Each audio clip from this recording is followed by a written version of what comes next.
নমস্কাৰ, মই আজি আপোনালোকক এটা মূল্যৱান গছৰ পুলিৰ বিষয়ে দেখাবলৈ চেষ্টা কৰিম আৰু সেই গছৰ পুলিটো এটা লাখ টকীয়া গছৰ পুলি আৰু আপোনালোকে এইটো ঘৰত ৰুবলৈ চেষ্টা কৰিব আৰু সেই গছৰ পুলিটো বহুতে বচাব নোৱাৰে কাৰণ কয় আমাক গছ পুলিটো মৰিছে, এইটো কেনেধৰণে বচাম আৰু বহুতে মানে 100%ৰ ভিতৰত 100%ৰ ভিতৰত আপোনাৰ কোনোবা 20% মানুহেহে সেই পুলিটো বচাব জানে।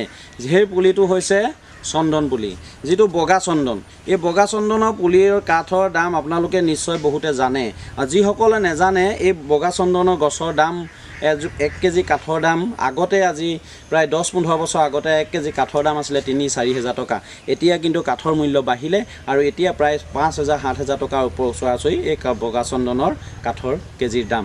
কিন্তু বগা চন্দন মানুহে ৰুব লাগে কাৰণ বগা চন্দন মানুহৰ প্ৰত্যেকতে দৰকাৰ আৰু সেইকাৰণে বগা চন্দনৰ খেতি আপোনালোকে কৰিব পাৰে। আজি চক বগা চন্দনৰ মই এজোপা আপোনালোকৰ গছ দেখাম।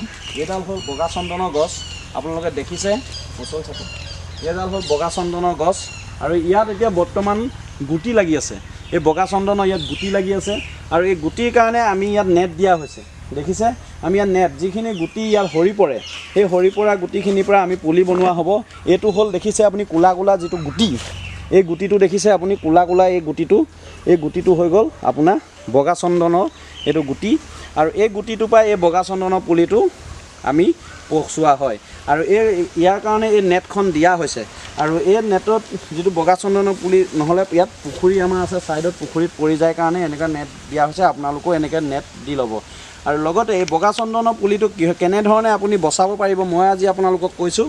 বগা চন্দনৰ পুলি আপুনি ৰুই দিলে আপোনাৰ নেবাচে, আপুনি যিমান সাৰ জাবৰ গোবৰ যিমানেই দিয়ক আপুনি বগা চন্দনৰ পুলি বচাব নোৱাৰে। বগা চন্দনৰ পুলি পচোৱাৰ এটাই পদ্ধতি হৈ গ'ল আৰু সেই বগা চন্দনৰ পুলিটোত ই হ'ল পৰজীৱী।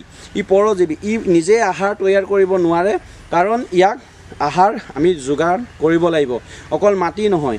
এই যেনেকৈ আপুনি এতিয়া ধৰি লওক তুলসী পুলি এটাও ৰুব পাৰে, এনেকুৱা গছ পুলি এডালো লগাব পাৰে, কিন্তু এই ঘাঁহডাল আপোনাৰ কিমান দিন জীয়াই থাকে সেইটো নাজানো।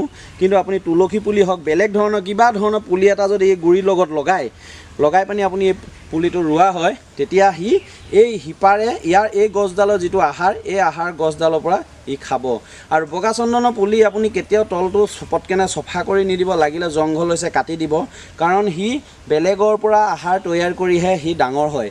সেইকাৰণে আপুনি বগা চন্দন বহুতে বচাব নোৱাৰে আৰু বহুতে কয় বগা চন্দনৰ মই বহুত জেগাত শুনিছোঁ যে বগা চন্দনৰ কোনোবাই 150 টকা পুলি 200 টকা পুলি এনেকুৱা ধৰণত বিকা হৈছে, কিন্তু আমি এনেকুৱা বগা চন্দনৰ পুলি আমাৰ ইয়াত কিন্তু সিমান দাম নহয়, বহুত প্ৰায় তাৰ পৰা প্ৰায় 4-5 গুণ আমাৰ ইয়াত কম ৰেটটো। সেইকাৰণে যদি আপোনালোকক বগা চন্দনৰ পুলি লাগে মই ডিছক্ৰিপশ্যনত নম্বৰ দিয়া থাকিব আৰু সেই নম্বৰত যোগাযোগ কৰি আপোনালোকে বগা চন্দনৰ পুলি নিব পাৰিব। এতিয়া আপোনালোকে বগা চন্দনৰ পুলিৰ বিষয়ে আপোনালোকে গম পালে আৰু নেক্সট আমি ৰঙা চন্দনৰ বিষয়ে আপোনালোকক জনাবলৈ চেষ্টা কৰিম। আৰু যদি বগা চন্দনৰ বিষয়ে কিবা জানিবলৈ বিচাৰে তেতিয়াহ'লে মোক কমেণ্ট কৰি জনাব আৰু বগা চন্দনৰ পুলি যিসকলে এতিয়াও বচাব পৰা নাই কৈ থাকে তেওঁলোকলৈ এই ভিডিঅ'টো শ্বেয়াৰ কৰি দিব আৰু যিসকলে মোৰ এই ভিডিঅ'টো চাই আছে আপোনালোকে ছাবস্ক্ৰাইব এটা কৰি দিব আৰু লাইক কমেণ্ট কৰিব আৰু যদি ফেচবুকত চাই আছে আপোনালোকে ফ'ল' কৰি দিব কাৰণ এনেকুৱা ভিডিঅ' আৰু আপোনালোকে চাবলৈ পাব। ধন্যবাদ।